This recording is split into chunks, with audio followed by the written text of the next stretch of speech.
Jason Tatum, he was cooking on Sunday in Game 1. Game 2 is tonight, and right now on ESPN.com, you can check out Zach Lowe's latest column on the Nets and the Celtics series. All right, Zach, you're taking the lead on this discussion. I'm leaning back. I'm good. What's your most important thing to look forward to in Game 2?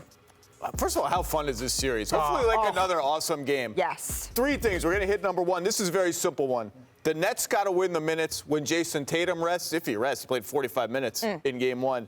And the Celtics have to do better in the minutes when KD is on the bench. Kyrie torched them in Game 1, jumpers over Daniel Tice, all this stuff. I would expect tonight Boston's rotation is going to be different. We're not going to see nice, easy jump shots like that over Daniel Tice. You're not getting those when KD's on the bench. And they're going to throw the kitchen sink at Kyrie if they have to. They're going to focus on those minutes because when KD's on the bench, life just feels so different. Like that 7-footer, the jump shot's not there, so they got to win those minutes. So who's better equipped then, Richard, to win the minutes without the stars on the floor? Oh, 100% it's the Boston Celtics. Without a doubt, it's the Boston Celtics. All right, because you chose their bench. Yeah, well, there's been so much conversation all year long about the amount of minutes that Kevin Durant is playing consistently over the course of the year. It took him a 50 ball to beat Detroit. It takes 42. And these were conversations that Steve Nash was having. That's why that is a great point that Zach made. You have to win those minutes because historically the Nets have not played great with Kevin Durant on the bench. Where this game was a bit of an anomaly is Kyrie torched them. Kyrie completely torched them during that minutes. Even if you hold Kyrie to a little bit less,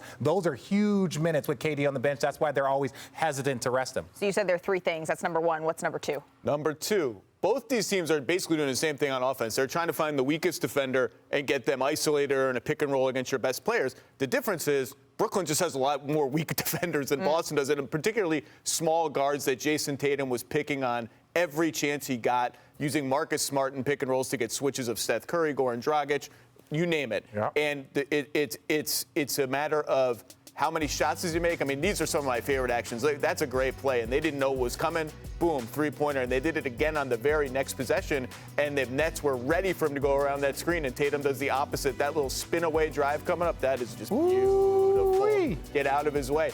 And so it's a matter of, A, can the Nets help without leaving shooters too open, or can they even contain Jason Tatum? And number 2, Boston's shooting is not great. It's okay. Do guys like Derek White and Grant Williams and Al Horford, fountain of youth, Al Horford played 41 minutes. He balled. Al Horford was 41 minutes. Do Thanks they make enough Bruce shots? Brown. Yeah, I mean, he poked the bell. All right, well, okay. Now you guys can roll your eyes on camera because we got some Simmons news earlier today. He might be back for Game 4. That's it? You're out? You're just out on the Simmons news? He's done with that. No, I'm excited for Ben Simmons to show up and play basketball. Well, maybe this is what can get you excited. Zach, what would your lineup be with Ben Simmons back? So I think the reason Simmons is interesting is the Nets have all these choices. Do we go super small, or do we have 2 non-shooters on the floor and our spacing gets clogged and all that?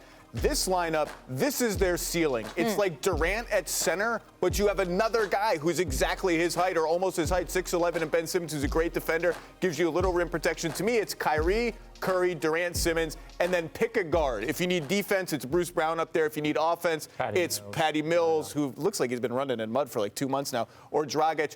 Or it should be Joe Harris is who it would be. Right. And that's the ceiling of this team. That's the team that's like, ooh, they got a lot of stuff going on. You let Simmons play make in space. So I'm interested to see if they go to a look like that if and when he comes back. No, in Patty Mills' defense, he was asked to do like 35 minutes He was asked to do a lot more than, because of the Kyrie situation. Patty Mills made his money in the first 40 games. 40 games, and he's like now exhausted. So this is the proposed lineup. Perk, what do you think?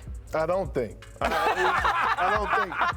That's the truest thing. That's the truest thing you've said all day. Yeah, but are you okay, Malika? What are we supposed to do? Are you okay, Malika? Because here's the thing. Okay? Look, the lineup looked great, right? If this was 20 games in the regular season, I would say, okay, cool. They got time to build. Ben Simmons got time to, get his legs up under him.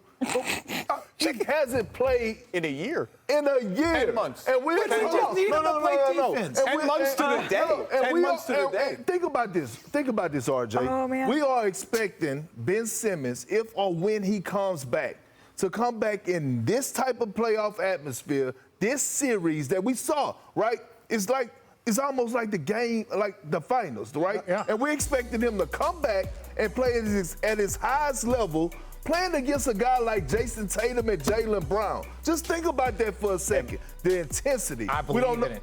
If he gets on the floor, I believe he will have an impact. I believe in it.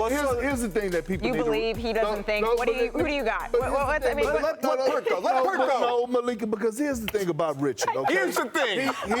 Here's what really just gets like people say, oh, Perk, you be being biased because you played for the Celtics. It's the same thing with RJ. Because what people don't know is that RJ do have a little side gig that he worked for the Brooklyn Nets. So at times he's going to lean towards that way. We already know this, but you know RJ, sitting out a year, if he come out and guard Jason Tatum and Jaylen Brown, he's going to. Okay, that's fine. But what I am trying to express here is that if he can be 2% positive on the defensive end, that is huge. What he brings is something that they lack immensely. So even if he's 50% of himself, that is still a little bit of an impact for what the Brooklyn Nets need. They need distribution, and they need defense. And he's one of the best defenders on the planet, and he is one of the best distributors on the planet. Even in a year. Two things. Number one, if he just gives you 15 minutes that are going to like Dragic and Mills and Bruce Brown, that's useful. Number two, if I'm Ime Udoka, I'm fouling him the first chance I get.